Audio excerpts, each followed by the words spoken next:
नमस्कार बांधवांनो।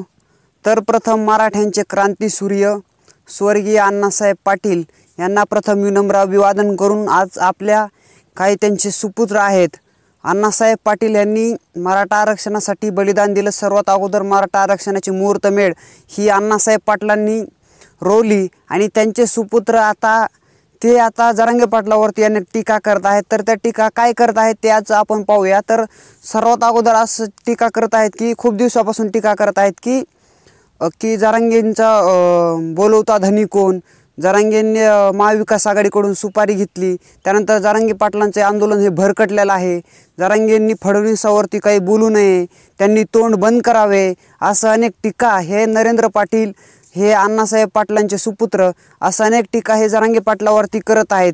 तर सर्वात अगोदर आपण ही गोष्ट पाहू की आपला जो वर्षभरामध्ये लढा चालू होता एकंदरीत एवढा आक्रमकपणे त्या लढा चालू असतानाही त्या ठिकाणी तुम्ही एक गोष्टाचे निरीक्षण केले नसेल की तुम्हाला हे नरेंद्र पाटील तुम्हाला कुठेही दिसले नसतील। तर का दिसले नाहीत हे आपण सर्व गोष्टीची आपण चर्चा आजच्या व्हिडिओमधून पाहणार आहोत।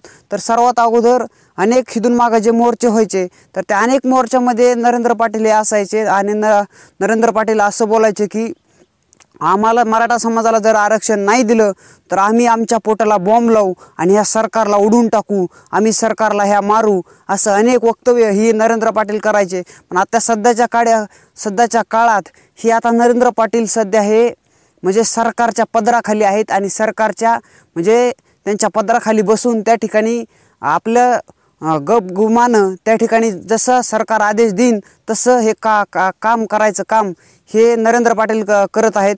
सरकार जसं सांगेल तसं हे विशेष करून फडणवीस हे जसं सांगतील तसं करायचं काम हे नरेंद्र पाटील करत आहेत। तर सर्वात अगोदर जी एवढा मोठा आंतरवली सराटीमध्ये त्या ठिकाणी एवढी मोठी घटना घडली, आपल्या माता मौल्यावरती लाठीचार्ज करण्यात आला, सर्व मोठमोठे राजकीय नेते त्या ठिकाणी भेटीला आले, महाराष्ट्राचे मुख्यमंत्री एकनाथजी शिंदे सुद्धा त्या ठिकाणी भेटायला आले। पण नरेंद्र पाटील हे मला तर वाटत नाही की त्या ठिकाणी भेटले असतील, मला तर पाहायला मिळालं नाही।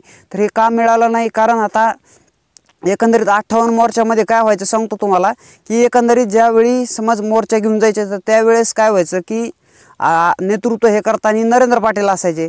तर त्यावेळेस काय व्हायचं की फडणवीस असतील किंवा कोणतंही सरकार असो त्या ठिकाणी काय करायचे की नरेंद्र पाटलांना डायरेक्ट 1-2 कोटी त्यांना द्यायचे आणि काय सांगायचे की तुम्ही शांत बसा, तुम्ही आरक्षणावरती फक्त मोर्चे आणा पण त्या ठिकाणी कोणतंही आंदोलन लावून धरू नका, असं एकंदरीत प्रकार हा घडत असेल। कारण त्यावेळेस मॅनेज केलं जात असेल नरेंद्र पाटलांना आणि त्या ठिकाणी म्हणजे दरवर्षी काढायचे आणि आपल्याला पैसे भेटले की आपण शांत बसायचं, असं काम एकंदरीत हे नरेंद्र पाटील करत असतील। त्याच्यामुळे आता त्यांना कारण एसीत बसून त्यांना आरक्षणाची किंमत हे त्यांना कळत नाही, त्याच्यामुळे ते आता सध्या जरांगे पाटलावरती टीका करत आहेत। पण त्यांनी कधी समाजासाठी उपोषण केलं नाही किंवा कोणतंही अन्न त्याग आंदोलन हे कधीच नरेंद्र पाटलांनी केलं नाही, फक्त स्टेजवरून मोठमोठी भाषणं ठोकली, सरकारला आम्ही मारण्याचा प्रयत्न करू असे अनेक वक्तव्य त्यांनी केले। पण आता सध्याच्या काळात ते सरकारच्याच पदराखाली जगत आहेत। त्या ठिकाणी जसं सरकार त्यांना बिस्किटं टाकल तसं नरेंद्र पाटील हे बिस्किटं खायचं काम नरेंद्र पाटील करत आहेत। तर नरेंद्र पाटील आपल्याला लाज वाटली पाहिजे की आपण आपल्या स्वतःच्या वडिलांनी की ज्या मराठा आरक्षणासाठी कितीक आंदोलन करून मराठा आरक्षणाचं पहिल्यांदा सर्वात अगोदर बलिदान दिलं, ते पण स्वतःचं कुटुंबाचा विचार न करता डायरेक्ट बलिदान दिलं आणि त्या बापाच्या बलिदानाची जाणीव हे नरेंद्र पाटलांना कसलीच राहिलेली नाही। कारण ते आता फक्त सरकारच्या पदराखाली बसून जरांगे पाटलावरती टीका करत आहेत, अक्षरशः कोणत्याही खालच्या भाषेत बोलत आहेत। तर सर्वात अगोदर ते बोलत आहेत की जरांगे पाटलांचं आंदोलन हे भरकटलेलं आहे असं नरेंद्र पाटील बोलत आहेत। मग सर्वात अगोदर नरेंद्र पाटील हे तुमचं डोकंही भरकटलेलं आहे आणि तुमचं जे काय तुमचं मराठा आरक्षण तुम्ही मोर्चे काढले होते ते पण भरकटलेले आहेत आणि तुम्ही स्वतः पण भरकटलेले आहेत आणि तुमचा जी काय वारसा होता, समजा अण्णासाहेब पाटलांनी मुहूर्तमेढ रोवलेली होती मराठा आरक्षणाची, ती मुहूर्तमेढ सुद्धा आता भरकटलेली आहे असं म्हणावं लागेल। कारण आता नरेंद्र पाटील सांगत आहेत की जसं आम्हाला फडणवीस साहेब आदेश देतील आम्ही तसं करणार आहोत। कारण आम्ही आता भाजपचे उमेदवार महायुतीचे उमेदवार निवडून आणण्यासाठी आम्ही खूप प्रचार करणार आहोत, खूप त्यासाठी प्रसार करणार आहोत, खूप त्यांचा आरक्षणासाठी भूमिका आहे असा अनेक प्रचार त्यांचा आम्ही महाराष्ट्रभर करणार आहोत। आम्ही आता भाजपचे कार्यकर्ता आहोत, आम्ही अनेक प्रयत्न करणार आहोत, सरकारच्या अनेक योजना आहेत ते त्या योजनांचा प्रचार आम्ही महाराष्ट्रभर करणार आहोत। जसं फडणवीस आदरणीय फडणवीस साहेब आम्हाला जसं सांगतील आम्ही तसं करतो असं नरेंद्र पाटील बोलत आहेत। कारण नरेंद्र पाटील आपल्याला लाज वाटली पाहिजे थोडीफार तरी, कारण जय जरांगे पाटील आपल्या समाजासाठी डायरेक्ट अक्षरशः कुटुंब त्यांनी उघड्यावरती टाकले। त्या ठिकाणी अन्न पाण्याचा त्याग करून त्या ठिकाणी उपोषण करत आहेत आणि समाजाचा त्यांनी एवढा म्हणजे समाजासाठी आंदोलन एवढं म्हणजे कोणत्याही ठिकाणी म्हणजे ते न थांबता आंदोलन सुरू करत आहेत। त्यांची तब्येत बिघडो किंवा काही कोणती त्यांच्या कुटुंबासोबत आजारी कुणी पडलेला असलं तरी त्या ठिकाणी न थांबता ते समाजासाठी किती दिवसापासून काम करत आहेत। पण नरेंद्र पाटलांना हे कोणत्याही गोष्टीची जाणीव राहिलेली नाही, कारण त्यांना दरवर्षी त्यांना जसं फडणवीस सांगतील ज्यांना तसे पैसे पुरवतील तसं नरेंद्र पाटील हे काम करत आहेत। त्यांना यशीत बसायला त्यांना मस्त त्यांच्याकडे पैसा आहे, भरपूर सगळ्या गोष्टी त्यांच्याकडे आहेत, त्यांना सरकार पैसे पुरवते। फक्त तुम्ही शांत बसा, मराठा आरक्षणावरती काही बोलू नका, तिकडे मराठ्यांचं वाटोळ होऊ नये तर काही होऊ, नरेंद्र पाटील तुम्हाला पैसे मिळते, तुम्ही शांत बसा असं सरकार त्यांना सांगत आहे। आणि त्यानंतर अण्णासाहेब पाटील विकास आर्थिक महामंडळ ह्यांचं अध्यक्ष हे नरेंद्र पाटील आहेत।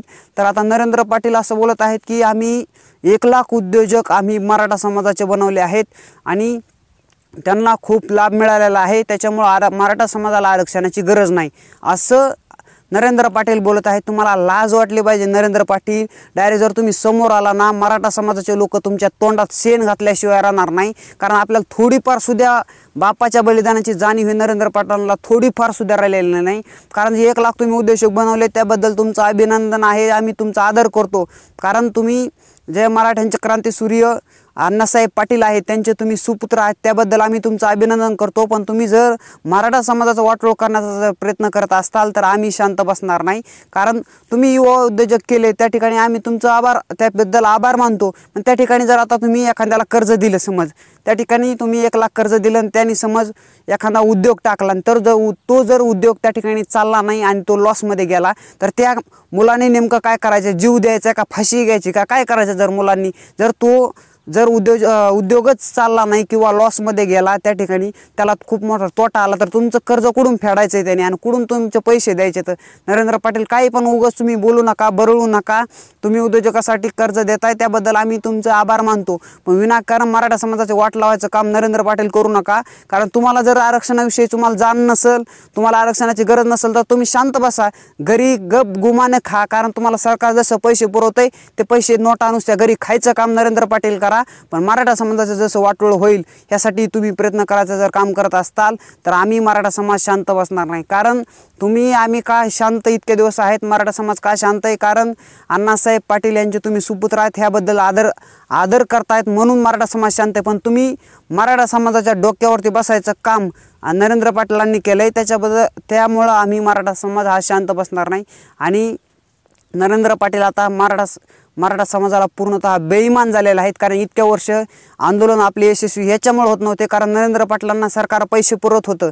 हे ठिकाणी इकडं दुसरीकडे स्टेजवर भाषण आणायचे की आम्ही सरकारला बॉम्ब निवडू, पण इकडं सरकारकडून पैसे घ्यायचे आणि तिथंच आंदोलन आपलं मॅनेज करायचं, मोर्चे मॅनेज करायचे आणि त्या ठिकाणीच आपलं गपगुमाने पैसे खायचे आणि गप शांत बसायचं असं काम नरेंद्र पाटील करत होते। त्याच्यामुळे त्यानंतर भाजपमध्ये आहेत, त्याच्यामुळे आता भाजपचाच प्रचार करायचं काम नरेंद्र पाटील करतात। त्यांना मराठा आरक्षणाचं काही घेणं देणं नाही, मराठा समाजाचंही कोणतंही घेणं देणं नाही। उगाच मराठा समाजाने त्यांना महत्त्व द्यायचं काम कोणी करू नका, कारण इतक्या वर्ष नरेंद्र पाटलांनी मोर्चे काढले पण कधीच मराठा समाजाने त्यांना नेतृत्व म्हणून स्वीकारलं नाही। पण जरांगे पाटील हे एकाच वर्षामध्ये एवढी प्रसिद्धी त्यांच्या आंदोलनाला आल्यामुळं त्या ठिकाणी एकाच वर्षात नेतृत्व हे मराठा समाजाने जरांगे पाटलांना मानलं। पण नरेंद्र पाटील इतक्या वर्ष मोर्चे काढून सुद्धा त्यांना अजूनही मराठा समाज नेतृत्व म्हणून मानत नाही, कारण ते पूर्णतः समाजासाठी बेईमान झालेले आहेत। त्यांना मराठा समाजाची जाणीव नाही आणि अण्णासाहेब पाटलांनी जे बलिदान दिलं त्याचीही जाणीव नरेंद्र पाटलांना राहिलेली नाही, कारण ते आता सरकारच्या पदराखाली आहेत। त्यांना जसं सरकार पैसे पुरवतंय, मराठा समाज रात्रंदिवस शेतामध्ये राबतोय, त्या ठिकाणी नांगरट करतोय, उन्हातानामध्ये काम करतोय। त्या ठिकाणी मराठा समाज शेतामध्ये किती समाज हा शेती करतोय, मराठा समाज बहुतेक सर्वात जास्त। आणि त्या ठिकाणी कारण पण एवढं कष्ट हे मराठा समाजाला पडत असताना त्या ठिकाणी त्यांना आरक्षणाची किंमत माहिती आहे. पण नरेंद्र पाटलांना काय किंमत माहिती आहे? त्यांना आयते पैसे सरकारकडून मिळत आहेत आणि त्यांना भरपूर पैसा मिळतोय, त्या ठिकाणी खायला अन्न 3 टाईम आयतं मिळतंय. त्याच्यामुळे त्यांना कोणत्याही कष्टाची जाणीव राहिलेली नाही किंवा कष्ट करायची गरज त्यांना अजिबात नाही. कारण 24 तास AC खाली बसलेले आहेत, त्यांना फॅनच्या हवेखाली नरेंद्र पाटील बसलेले आहेत. त्याच्यामुळे त्यांना मराठा समाजाची किंमत राहिलेली नाही. त्यांना फक्त फडवणी जसं सांगतील तसं करायचं काम हे नरेंद्र पाटील करतायत. त्याच्यामुळे पूर्णतः बेईमान हे नरेंद्र पाटील झालेले आहेत. पण तुम्हाला नरेंद्र पाटील लाज वाटली पाहिजे थोडीफार, मी तुम्हाला वारंवार सांगतोय. कारण मराठा समाज कधीच तुम्हाला माफ करणार नाही. आणि तुम्ही जरी किती नंतर गुलगप्पा केल्या, मराठा समाजाला घुमवण्याचा प्रयत्न केलात, तरी पण मराठा समाज हा घुमणार नाही आणि तुमच्या पाठीमागं कुणी मराठा समाज येणार नाही. कारण हे मी तुम्हाला शब्द देतोय. कारण मराठा समाज आता एवढा वेडा राहिलेला नाही. तुम्ही इतके वर्ष आम्हाला खूप वेडं बनवलं आणि तुमच्या स्वतःच्या स्वार्थासाठी मराठा समाजाची वाट लावली.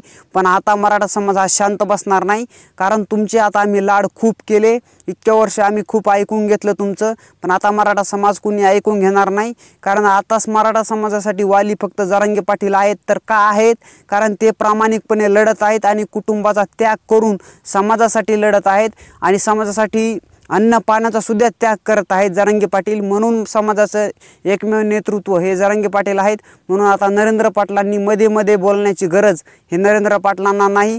विनाकारण तुमची इज्जतीचे खवले काढायचं काम हे नरेंद्र पाटलांनी करू नये. तुमच्या हाताने बेईमान तुम्ही झालेला आहेत. पण तुम्ही तुमच्या इज्जतीचा पंचनामा होईल असं वागणूक ही नरेंद्र पाटलांनी त्यांनी होऊन देऊ नका. कारण आम्ही आता शांत बसणार नाही. आम्ही कोणाचीच क्यू करणार नाही आणि कोणाला सोडणार नाही. तुम्ही तिकडे भाजपमध्ये असो, नाही तर महायुतीमध्ये असो, नाही तर किंवा महाविकास आघाडीमध्ये असो, आम्ही कोणाचाही विचार करणार नाही. कारण जो आमच्या समाजासाठी असेल, आम्ही त्या समाज तो त्या व्यक्तीसाठी असेल. त्याच्यामुळे आता म्हणजे असं झालेलं आहे एकंदरीत, म्हणजे आपण ककडीचा वेल लावलेला आहे. म्हणजे अण्णासाहेब पाटलांनी मराठा आरक्षणाची मुहूर्तमेढ रोवली, त्यांनी म्हणजे ककडीचा वेल लावला, पण त्या ककडीच्या वेलाला कारलं आलेलं आहे असं म्हणावं लागेल. कारण ते कडू कारलं म्हणजे हे नरेंद्र पाटील आहेत. म्हणजे जे मराठा आरक्षणाचे जे मुहूर्तमेढ अण्णासाहेब पाटलांनी रोवली त्याच विरोधक म्हणून हे नरेंद्र पाटील बनलेले आहेत असं आपल्याला एकंदरीत पाहायला मिळतंय. त्याच्यामुळे नरेंद्र पाटलांनी हे तुमचं तोंड बंद करावं. जरांगे पाटलांना सांगण्याची गरज नाही. जरांगे पाटील हे तुमच्यापेक्षा 2 पावलं पुढं आहेत. त्यांना समाजासाठी कसं काम करायचं आणि समाजासाठी आरक्षण कसं मिळेल ह्या सर्व बाबतीत प्रयत्न हे जरांगे पाटील करत आहेत. पण नरेंद्र पाटलांनी उगाच मराठा समाजाला भरकटायचं काम नरेंद्र पाटलांनी करू नये. तुम्ही तुमचा भाजपचा प्रचार बिनधास्त करा, पण मराठा समाजाची वाट लावायचं काम नरेंद्र पाटलांनी करू नये. आणि मराठा समाजाने ह्यांना अजिबात कुणीही जास्तीची इज्जत ही नरेंद्र पाटलांना देऊ नये. कारण आपण खूप लाड केले म्हणून ह्यांनी आपली वाट लावलेली आहे. त्यामुळे ही कळकळीची विनंती मराठा समाजाला मी करतो आणि इथंच थांबतो. कारण व्हिडिओ खूप मोठा होतोय. कारण जेवढं आपण जास्त बोलू तेवढं कमीच आहे. त्याच्याबद्दल मी सर्वांची दिलगिरी व्यक्त करतो आणि इथंच थांबतो. जय हिंद, जय महाराष्ट्र. एक मराठा लाख मराठा.